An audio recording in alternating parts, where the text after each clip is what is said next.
Sir এখানে থাকলে আমাদের কোনো মেয়েদেরকে পাঠাবো না, কারণ এই স্যারের কাছে কোনো নিরাপত্তা নাই, সে নিজেই দর্শনকারী।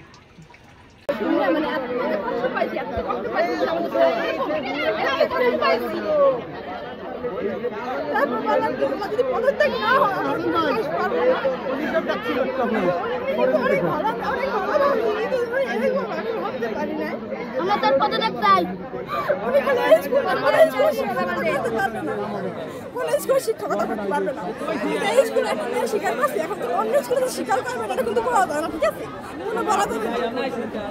এই কাজটা 3-4 বার করা হয়েছে, এরকম ঘটনা বড় হতে কাছে অনেক শুনছি, কিন্তু বিশ্বাস করি না, কারণ এত ভালো ক্লাস করে, এত ভালো মতো কথাবার্তা বলে, এত ভালো মতো মানে আমাদের সব বিষয়ে অনেক ভালো ভালো কথাবার্তা বলে, তো উনি যে নিজেই এরকম এরকম করবে আমরা জীবনে ভাবতে পারি না।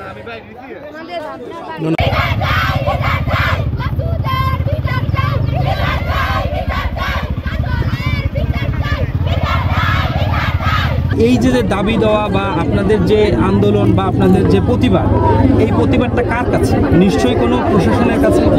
প্রশাসনের স্কুল কর্তৃপক্ষ, উপজেলা প্রশাসন, পুলিশ প্রশাসন যারা আছে এদের কাছেই তো আপনাদের এই দাবি। তো আপনাদের কষ্ট করে রাস্তায় যেতে হবে বা কষ্ট করে আন্দোলন করতে হবে না, আপনারা যাদের কাছে দাবি জানাতে চান আমরা তারাই আপনাদের কাছে চলে এসেছি, আপনাদের জন্য কষ্ট না হয়, আপনাদের কথাগুলো যেন আমরা শুনতে পারি, এই জন্য আমরাই এগিয়ে আসছি। মাত্র 2 কর্মদিবস, মানে আজকে কি বার?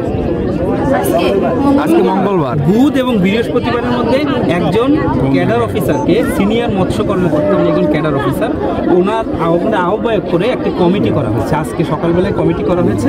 সেই কমিটি আগামীকাল এবং তারপরের দিন বৃহস্পতিবারের মধ্যে একটি প্রতিবেদন দিবে। সে আসবে সরজমিনে, আপনাদের সাথে কথা বলবে, কথা বলে দেখবে যে আসলে বিষয়টি আপনারা যেটা বলছেন সেটা সত্য নাকি কি, তদন্ত করে দেখবে। তদন্ত প্রতিবেদনটা যখন আমরা হাতে পাবো, তখন যদি দোষী সাব্যস্ত হয় তারপরে আমরা কি আইনানুগ ব্যবস্থা নেওয়া দরকার, ওনার শিক্ষকতা উনি করবেন কি, তার পরবর্তী ব্যবস্থা বা আইনের।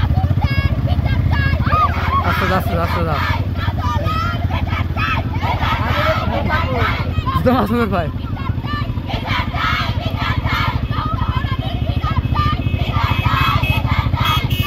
আচ্ছা রাখতে লোক হয় সারা ফোন করে না আছে তো এদিকে পাচ্ছে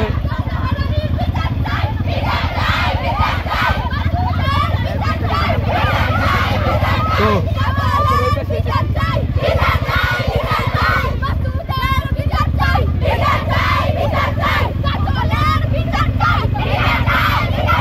এত রুক থাক এরুক থাক আচ্ছা